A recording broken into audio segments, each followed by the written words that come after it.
It's a long story, but a fascinating story, and a story of great bravery and dedication and maybe foolhardiness at times.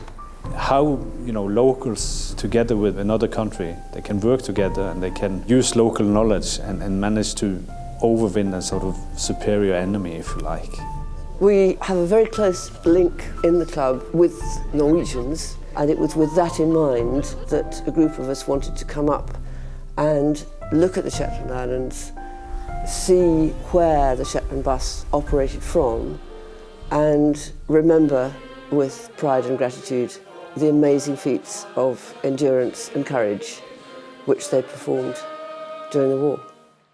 The 17th of May is Norway's Independence Day, and so here we acknowledge that and lay a wreath. There are 44 names on the memorial to the crewmen who were lost. It was built using stones taken from the village or the place where each of the crewmen came from in Norway. This year it will be very busy because we expect between 200 to 300 Norwegians at the wreath-laying ceremony. Churchill in 1940 set up what he called his SOE, Special Operations Executive, and that was to set up an organisation behind enemy lines. Colonel Wilson was the man put in charge of operations in Norway, and he thought maybe he could use the fishing boats here in Shetland as a means of supplying the resistance.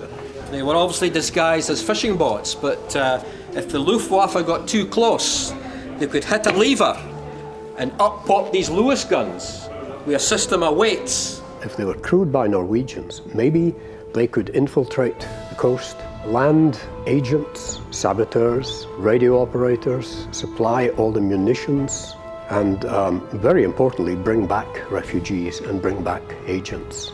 A lot of the trips were to Arctic Norway, and those trips would take 5 days and 5 nights. Remember, in the middle of winter, and with only a compass to guide them.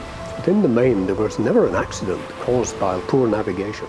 So it's quite astonishing just how successful they were. But in 1942, the losses were too heavy. The crews wanted faster boats. And so the Americans came to the rescue and donated 3 submarine chasers. And from that day on, not a single life was lost. And they were able to carry out a very efficient service across the North Sea. Started originally from Lerwick, but they very quickly realized that Lerwick was not a place from which to conduct a secret operation. Lerwick was far too busy. Lerwick probably had spies. So it moved to Lunna. And Lunna is in the northeast coast of Shetland, a perfect spot for a secret operation. Just one big house, a very good anchorage, a pier. When we moved here in 2001, we obviously bought the house, but what we don't own is people's feelings and historical links. We don't own that. And we're very sensitive to, when people come here, how much it means to them. This room in the wartime was the Shetland Bus office. It has a good view to West Llanfair and East Llanfair and down to the Coach Road up there.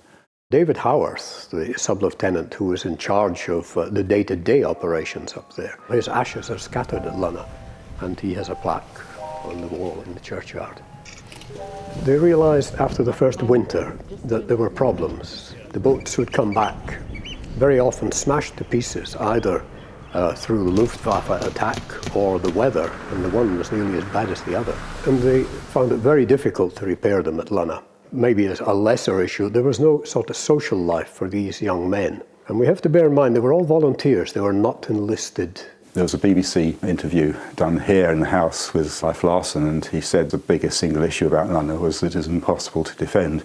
So it was decided to move here to Scalloway in 1942. But in Scalloway, obviously, there was quite a close connection with the local community. So close as 4 people married locally. And my father had the engineering business here that they so badly needed.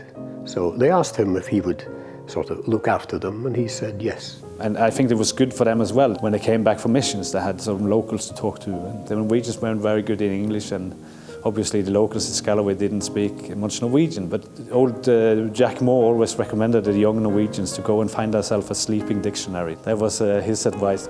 The overall headquarters were at Kergard, Weasel, Flemington, they called the house. I think the really important agents, they used to come and stay with us in our home at Kergard. and all the VIPs coming up from London or up from Scapa Flow.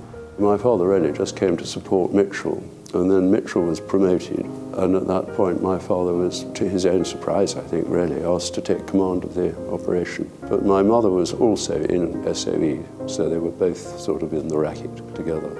Of course at the time they never called him Sclater because he had a cover name, Rogers. After his brother's dog, who'd had a fight with his dog earlier that morning. So that's the reason. And I lived my first 4 or 5 years, at Cairngorm. Blissfully happy childhood. And I remember the smell of peat being burnt, and I remember the lobsters coming in fresh. And we used to kill the lobsters in boiling water. 1940, 1941, there was a real invasion scare that, rumours were coming out of Norway quite early that the Germans were heading for Shetland. My father's signet ring, which was exactly like that one, he was given a cyanide capsule that was placed in there if the Germans attacked, which was thought highly likely. His orders were to hit a table or a door or something, and I think that gave him a minute and a half or something to live. And my mother was given a beautiful Smith & Wesson revolver, and her orders were to shoot me first and then to shoot herself. And she certainly would have done it, because if you got caught and tortured, the risk was too great. It certainly kept the morale of the Norwegians up. And it kept something like nearly 300,000 German troops in Norway. Now, if the Norwegian resistance had cracked, those 300,000 men, fresh, well-fed, could have gone down to the main battlefronts, and it would have made a huge difference, because 300,000 people is an army. Some of the crewmen became very well known after the war. In Norway, Shetland's Larsen, who was the sort of top skipper, he became a legend. He was simply a merchantman before the war, but Leif Anders Larsen received more decorations by Britain than anyone else in World War II. He has every decoration Britain could offer, and equally Norway conveyed on him as many decorations as the country could bestow. So I think that shows you that some of these men had exceptional bravery and exceptional characters. These people were fishermen and behaved like fishermen, but when it came down to it, when they went on a mission, they did the job 100%. And I think that shows that characters are not just judged by their education or what they were, but what they did when the going got tough. You opened your homes to them, gave them a sense of normality in all the madness, and breathed a sigh of relief when the boat returned. For this we are forever grateful, and we carry the name of Shetland and Scalloway with us since the peace returned to Europe and Europe got her senses again. The Shetland gang ruled these waves, the 44 ruled them still. Thank you.